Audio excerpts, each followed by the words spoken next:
ರಾಜ್ಯದ ಕರಾವಳಿ ಭಾಗದ ಕಡಲ ಮಕ್ಕಳ ಕುಲಕಸುಬು ಅಂತ ಹೇಳಿದ್ರೆ ಅದು ಮೀನುಗಾರಿಕೆ. ಈ ಮೀನುಗಾರಿಕೆಯನ್ನು ನಂಬಿಕೊಂಡಂಥ ಮೀನುಗಾರರು ಸದಾ ಸಮುದ್ರದಲ್ಲಿಯೇ ಚಿಕ್ಕಪುಟ್ಟ ಬಲೆಗಳನ್ನು ಇಟ್ಕೊಂಡು ಜೀವನ ಮಾಡ್ತಾರೆ. ಆದರೆ ಇವತ್ತಿನ ಒಂದು ಬೃಹತ್ ಯೋಜನೆಗಳ ಮೂಲಕ ಅಂದರೆ ಅವರನ್ನು ಬೀದಿ ಪಾಲು ಮಾಡುವ ಒಂದು ತಂತ್ರ ಕೂಡ ನಡೆದಿರುವಂಥದ್ದು. ನಾನೀಗ ಅರಬ್ಬಿ ಸಮುದ್ರದ ನಡುವೆ ಇದ್ದೇನೆ. ಇಲ್ಲಿ ಮೀನುಗಾರರು ಯಾವ ರೀತಿಯಾಗಿ ಮೀನುಗಾರಿಕೆ ನಡೆಸ್ತಾರೆ ಎಂಬ ಒಂದು ಚಿತ್ರಣವನ್ನು ನಿಮಗೆ ತೋರಿಸ್ತಾ ಇದ್ದೇವೆ. ನೋಡ್ತಾ ಇರ್ಬೋದು ಯಾವ ರೀತಿಯಾಗಿ ಸಮುದ್ರದಲ್ಲಿ ಚಿಕ್ಕ ಪುಟ್ಟ ಬಲೆಗಳನ್ನು ಇಟ್ಟುಕೊಂಡು ಮೀನುಗಾರಿಕೆ ನಡೆಸುತ್ತಿರುವ ದೃಶ್ಯವನ್ನು ನೀವು ಗಮನಿಸಬಹುದಾಗಿದೆ. ನಿಮ್ಮ ರಿಪಬ್ಲಿಕ್ ಕನ್ನಡ ವಾಹಿನಿ ಯಾರೂ ಮಾಡಿರದ ಯಾರೂ ಹೋಗಿರದಂಥ ಸಮುದ್ರಕ್ಕೆ ಹೋಗಿ ಅಲ್ಲಿ ಮೀನುಗಾರರ ಜೀವನ ಶೈಲಿ ಯಾವ ರೀತಿಯಾಗಿದೆ ಎಂಬ ಚಿತ್ರಣವನ್ನು ನಿಮ್ಮ ಮುಂದೆ ಇಡ್ತಾ ಇದ್ದೇವೆ.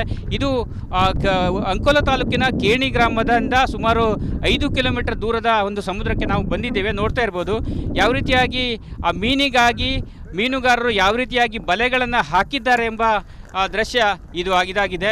ಯಾಕಂತೇಳಿದ್ರೆ ಕೇಣಿ ಭಾಗದಲ್ಲಿ ಈಗಾಗಲೇ ವಾಣಿಜ್ಯ ಬಂದರು ಕಾಮಗಾರಿಗಾಗಿ ಸರ್ಕಾರ ಯೋಜನೆಯನ್ನು ರೂಪಿಸಿದೆ. ಯೋಜನೆಗಾಗಿ ಇಲ್ಲಿನ ಮೀನುಗಾರರು ತೀವ್ರ ವಿರೋಧನೂ ವ್ಯಕ್ತಪಡಿಸ್ತಾರೆ. ಯಾಕಂತೇಳಿದ್ರೆ ತಮಗೆ ಆಸರೆಯಾಗಿರುವಂಥ ತಮ್ಮ ಕುಟುಂಬಕ್ಕೆ ಅನುಕೂಲವಾಗುವಂತಹ ಈ ಒಂದು ಮೀನುಗಾರಿಕೆ ಹೋದರೆ ನಮ್ಮ ಬದುಕು ಕೂಡ ಹೋಗುತ್ತೆ ಎಂಬ ಆತಂಕವನ್ನು ಕೂಡ ವ್ಯಕ್ತಪಡಿಸಿದ್ದಾರೆ.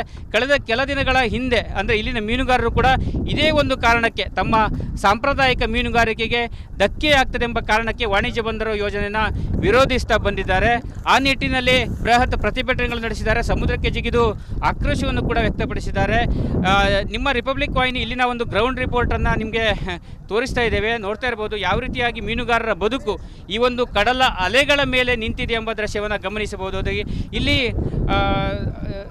ಇಲ್ಲಿ ವಾಣಿಜ್ಯ ಬಂದರು ಕಾಮಗಾರಿಗೋಸ್ಕರ ಸಂಬಂಧಪಟ್ಟ JSW ಕಂಪನಿ ಕೂಡ ಇಲ್ಲಿ ಬೃಹತ್ ವಾಣಿಜ್ಯ ಬಂದರನ್ನು ನಿರ್ಮಾಣ ಮಾಡಲಿಕ್ಕೆ ಉದ್ದೇಶಿಸಿದೆ. ಹೀಗಾಗಿ ಮೀನುಗಾರರು ಕೂಡ ಆತಂಕವನ್ನು ಕೂಡ ವ್ಯಕ್ತಪಡಿಸ್ತಾರೆ. ನೋಡಬಹುದು ಯಾವ ರೀತಿಯಾಗಿ ಕಡಲ ತೀರದಲ್ಲಿ ಮೀನಿಗಾಗಿ ಹುಡುಕಾಟವನ್ನು ನಡೆಸುತ್ತಿರುವ ದೃಶ್ಯವನ್ನು ನೀವು ಇನ್ನೊಂದೆಡೆ ಗಮನಿಸಬಹುದು. ಯಾಕಂತೇಳಿದ್ರೆ ಉತ್ತರ ಕನ್ನಡ ಜಿಲ್ಲೆ ಈಗಾಗಲೇ ಯೋಜನೆಗಳ ಬಹಾರದಿಂದ ಹಲವು ಕಡಲ ತೀರಗಳನ್ನು ಯೋಜನೆಗಾಗಿ ತ್ಯಾಗ ಮಾಡಿರುವಂಥದ್ದು. ಇನ್ನೂ ಇರುವಂತಹ ಕೆಲವೇ ಕಡಲ ತೀರಗಳನ್ನು ಕಳೆದುಕೊಳ್ಳುವಂಥ ಪರಿಸ್ಥಿತಿ ಮೀನುಗಾರರಲ್ಲಿ ಮೂಡಿದೆ. ಯಾಕಂತೇಳಿದ್ರೆ ಈಗಾಗಲೇ 14 ಕಡಲ ತೀರಗಳು ಯೋಜನೆಗಳ ಪಾಲಾಗಿರುವಂಥದ್ದು.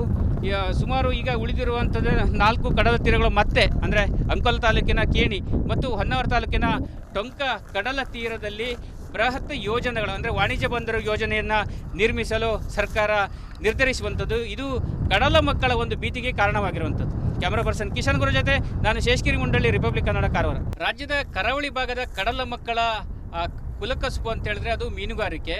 ಈ ಮೀನುಗಾರಿಕೆಯನ್ನು ನಂಬಿಕೊಂಡಂಥ ಮೀನುಗಾರರು ಸದಾ ಸಮುದ್ರದಲ್ಲಿಯೇ ಚಿಕ್ಕಪುಟ್ಟ ಬಲೆಗಳನ್ನು ಇಟ್ಕೊಂಡು ಜೀವನ ಮಾಡ್ತಾರೆ. ಆದರೆ ಇವತ್ತಿನ ಒಂದು ಬೃಹತ್ ಯೋಜನೆಗಳ ಮೂಲಕ ಅಂದರೆ ಅವರನ್ನು ಬೀದಿ ಪಾಲು ಮಾಡುವ ಒಂದು ತಂತ್ರ ಕೂಡ ನಡೆದಿರುವಂಥದ್ದು. ನಾನೀಗ ಅರಬ್ಬಿ ಸಮುದ್ರದ ನಡುವೆ ಇದ್ದೇನೆ. ಇಲ್ಲಿ ಮೀನುಗಾರರು ಯಾವ ರೀತಿಯಾಗಿ ಮೀನುಗಾರಿಕೆ ನಡೆಸ್ತಾರೆ ಎಂಬ ಒಂದು ಚಿತ್ರಣವನ್ನು ನಿಮಗೆ ತೋರಿಸ್ತಾ ಇದ್ದೇವೆ. ನೋಡ್ತಾ ಇರ್ಬೋದು ಯಾವ ರೀತಿಯಾಗಿ ಸಮುದ್ರದಲ್ಲಿ ಚಿಕ್ಕ ಪುಟ್ಟ ಬಲೆಗಳನ್ನು ಇಟ್ಟುಕೊಂಡು ಮೀನುಗಾರಿಕೆ ನಡೆಸುತ್ತಿರುವ ದೃಶ್ಯವನ್ನು ನೀವು ಗಮನಿಸಬಹುದಾಗಿದೆ. ನಿಮ್ಮ ರಿಪಬ್ಲಿಕ್ ಕನ್ನಡ ವಾಹಿನಿ ಯಾರೂ ಮಾಡಿರದ ಯಾರೂ ಹೋಗಿರದಂಥ ಸಮುದ್ರಕ್ಕೆ ಹೋಗಿ ಅಲ್ಲಿ ಮೀನುಗಾರರ ಜೀವನ ಶೈಲಿ ಯಾವ ರೀತಿಯಾಗಿದೆ ಎಂಬ ಚಿತ್ರಣವನ್ನು ನಿಮ್ಮ ಮುಂದೆ ಇಡ್ತಾ ಇದ್ದೇವೆ. ಇದು ಅಂಕೋಲಾ ತಾಲೂಕಿನ ಕೇಣಿ ಗ್ರಾಮದಿಂದ ಸುಮಾರು 5 ಕಿಲೋಮೀಟರ್ ದೂರದ ಒಂದು ಸಮುದ್ರಕ್ಕೆ ನಾವು ಬಂದಿದ್ದೇವೆ. ನೋಡ್ತಾ ಇರ್ಬೋದು ಯಾವ ರೀತಿಯಾಗಿ ಆ ಮೀನಿಗಾಗಿ ಮೀನುಗಾರರು ಯಾವ ರೀತಿಯಾಗಿ ಬಲೆಗಳನ್ನು ಹಾಕಿದ್ದಾರೆ ಎಂಬ ದೃಶ್ಯ ಇದಾಗಿದೆ. ಯಾಕಂತೇಳಿದ್ರೆ ಕೇಣಿ ಭಾಗದಲ್ಲಿ ಈಗಾಗಲೇ ವಾಣಿಜ್ಯ ಬಂದರು ಕಾಮಗಾರಿಗಾಗಿ ಸರ್ಕಾರ ಯೋಜನೆಯನ್ನು ರೂಪಿಸಿದೆ. ಯೋಜನೆಗಾಗಿ ಇಲ್ಲಿನ ಮೀನುಗಾರರು ತೀವ್ರ ವಿರೋಧನೂ ವ್ಯಕ್ತಪಡಿಸ್ತಾರೆ. ಯಾಕಂತೇಳಿದ್ರೆ ತಮಗೆ ಆಸರೆಯಾಗಿರುವಂಥ ತಮ್ಮ ಕುಟುಂಬಕ್ಕೆ ಅನುಕೂಲವಾಗುವಂತಹ ಈ ಒಂದು ಮೀನುಗಾರಿಕೆ ಹೋದರೆ ನಮ್ಮ ಬದುಕು ಕೂಡ ಹೋಗುತ್ತೆ ಎಂಬ ಆತಂಕವನ್ನು ಕೂಡ ವ್ಯಕ್ತಪಡಿಸಿದ್ದಾರೆ. ಕಳೆದ ಕೆಲ ದಿನಗಳ ಹಿಂದೆ ಅಂದರೆ ಇಲ್ಲಿನ ಮೀನುಗಾರರು ಕೂಡ ಇದೇ ಒಂದು ಕಾರಣಕ್ಕೆ ತಮ್ಮ ಸಾಂಪ್ರದಾಯಿಕ ಮೀನುಗಾರಿಕೆಗೆ ಧಕ್ಕೆ ಆಗ್ತದೆ ಎಂಬ ಕಾರಣಕ್ಕೆ ವಾಣಿಜ್ಯ ಬಂದರು ಯೋಜನೆಯನ್ನು ವಿರೋಧಿಸ್ತಾ ಬಂದಿದ್ದಾರೆ. ಆ ನಿಟ್ಟಿನಲ್ಲಿ ಬೃಹತ್ ಪ್ರತಿಭಟನೆಗಳು ನಡೆಸಿದ್ದಾರೆ. ಸಮುದ್ರಕ್ಕೆ ಜಿಗಿದು ಆಕ್ರೋಶವನ್ನು ಕೂಡ ವ್ಯಕ್ತಪಡಿಸಿದ್ದಾರೆ. ನಿಮ್ಮ ರಿಪಬ್ಲಿಕ್ ವಾಹಿನಿ ಇಲ್ಲಿನ ಒಂದು ಗ್ರೌಂಡ್ ರಿಪೋರ್ಟನ್ನು ನಿಮಗೆ ತೋರಿಸ್ತಾ ಇದ್ದೇವೆ. ನೋಡ್ತಾ ಇರ್ಬೋದು ಯಾವ ರೀತಿಯಾಗಿ ಮೀನುಗಾರರ ಬದುಕು ಈ ಒಂದು ಕಡಲ ಅಲೆಗಳ ಮೇಲೆ ನಿಂತಿದೆ ಎಂಬ ದೃಶ್ಯವನ್ನು ಗಮನಿಸಬಹುದು. ಇಲ್ಲಿ ವಾಣಿಜ್ಯ ಬಂದರು ಕಾಮಗಾರಿಗೋಸ್ಕರ ಸಂಬಂಧಪಟ್ಟ JSW ಕಂಪನಿ ಕೂಡ ಇಲ್ಲಿ ವಾಣಿಜ್ಯ ಬಂದರನ್ನು ಬೃಹತ್ ವಾಣಿಜ್ಯ ಬಂದರನ್ನು ನಿರ್ಮಾಣ ಮಾಡಲಿಕ್ಕೆ ಉದ್ದೇಶಿಸಿದೆ. ಹೀಗಾಗಿ ಮೀನುಗಾರರು ಕೂಡ ಆತಂಕವನ್ನು ಕೂಡ ವ್ಯಕ್ತಪಡಿಸ್ತಾರೆ. ನೋಡಬಹುದು ಯಾವ ರೀತಿಯಾಗಿ ಕಡಲ ತೀರದಲ್ಲಿ ಮೀನಿಗಾಗಿ ಹುಡುಕಾಟವನ್ನು ನಡೆಸ್ತಿರುವ ದೃಶ್ಯವನ್ನು ನೀವು ಇನ್ನೊಂದೆಡೆ ಗಮನಿಸಬಹುದು.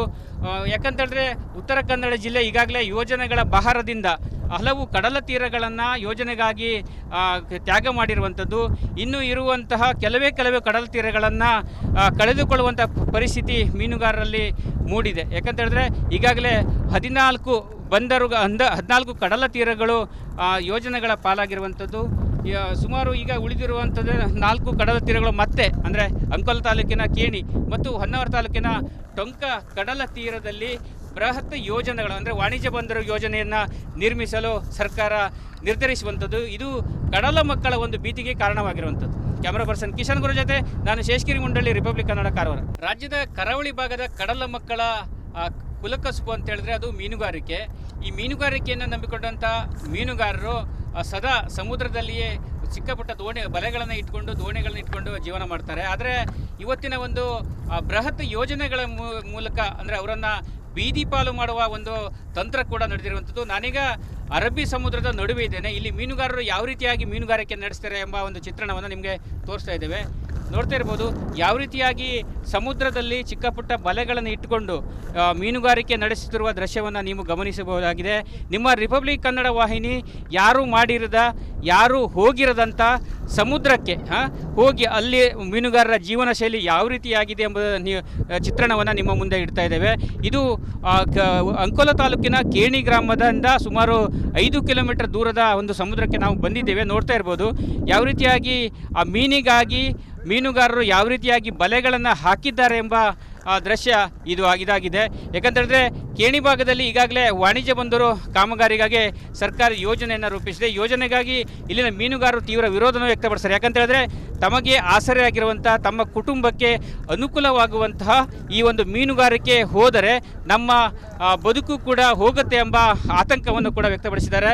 ಕಳೆದ ಕೆಲ ದಿನಗಳ ಹಿಂದೆ ಅಂದರೆ ಇಲ್ಲಿನ ಮೀನುಗಾರರು ಕೂಡ ಇದೇ ಒಂದು ಕಾರಣಕ್ಕೆ ತಮ್ಮ ಸಾಂಪ್ರದಾಯಿಕ ಮೀನುಗಾರಿಕೆಗೆ ಧಕ್ಕೆಯಾಗ್ತದೆ ಎಂಬ ಕಾರಣಕ್ಕೆ ವಾಣಿಜ್ಯ ಬಂದರು ಯೋಜನೆಯನ್ನು ವಿರೋಧಿಸ್ತಾ ಬಂದಿದ್ದಾರೆ.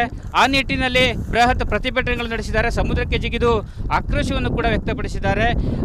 ನಿಮ್ಮ ರಿಪಬ್ಲಿಕ್ ವಾಹಿನಿ ಇಲ್ಲಿನ ಒಂದು ಗ್ರೌಂಡ್ ರಿಪೋರ್ಟನ್ನು ನಿಮಗೆ ತೋರಿಸ್ತಾ ಇದ್ದೇವೆ. ನೋಡ್ತಾ ಇರ್ಬೋದು ಯಾವ ರೀತಿಯಾಗಿ ಮೀನುಗಾರರ ಬದುಕು ಈ ಒಂದು ಕಡಲ ಅಲೆಗಳ ಮೇಲೆ ನಿಂತಿದೆ ಎಂಬ ದೃಶ್ಯವನ್ನು ಗಮನಿಸಬಹುದು.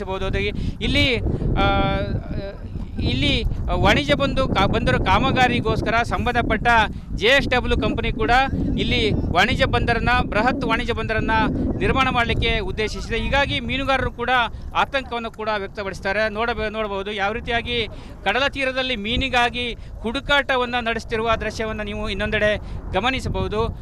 ಯಾಕಂತೇಳಿದ್ರೆ ಉತ್ತರ ಕನ್ನಡ ಜಿಲ್ಲೆ ಈಗಾಗಲೇ ಯೋಜನೆಗಳ ಬಹಾರದಿಂದ ಹಲವು ಕಡಲ ತೀರಗಳನ್ನು ಯೋಜನೆಗಾಗಿ ತ್ಯಾಗ ಮಾಡಿರುವಂಥದ್ದು. ಇನ್ನು ಇರುವಂತಹ ಕೆಲವೇ ಕಡಲ ತೀರಗಳನ್ನು ಕಳೆದುಕೊಳ್ಳುವಂಥ ಪರಿಸ್ಥಿತಿ ಮೀನುಗಾರರಲ್ಲಿ ಮೂಡಿದೆ. ಯಾಕಂತೇಳಿದ್ರೆ ಈಗಾಗಲೇ 14 ಕಡಲ ತೀರಗಳು ಯೋಜನೆಗಳ ಪಾಲಾಗಿರುವಂಥದ್ದು. ಸುಮಾರು ಈಗ ಉಳಿದಿರುವಂಥದ್ದು 4 ಕಡಲ ತೀರಗಳು ಮತ್ತೆ ಅಂದರೆ ಅಂಕೋಲ ತಾಲೂಕಿನ ಕೇಣಿ ಮತ್ತು ಹೊನ್ನಾವರ ತಾಲೂಕಿನ ಟೊಂಕ ಕಡಲ ತೀರದಲ್ಲಿ ಬೃಹತ್ ಯೋಜನೆಗಳು ಅಂದರೆ ವಾಣಿಜ್ಯ ಬಂದರು ಯೋಜನೆಯನ್ನು ನಿರ್ಮಿಸಲು ಸರ್ಕಾರ ನಿರ್ಧರಿಸುವಂಥದ್ದು. ಇದು ಕಡಲ ಮಕ್ಕಳ ಒಂದು ಭೀತಿಗೆ ಕಾರಣವಾಗಿರುವಂಥದ್ದು. ಕ್ಯಾಮರಾ ಪರ್ಸನ್ ಕಿಶನ್ ಗುರು ಜೊತೆ ನಾನು ಶೇಷಗಿರಿ ಮುಂಡಳ್ಳಿ, ರಿಪಬ್ಲಿಕ್ ಕನ್ನಡ, ಕಾರವಾರ.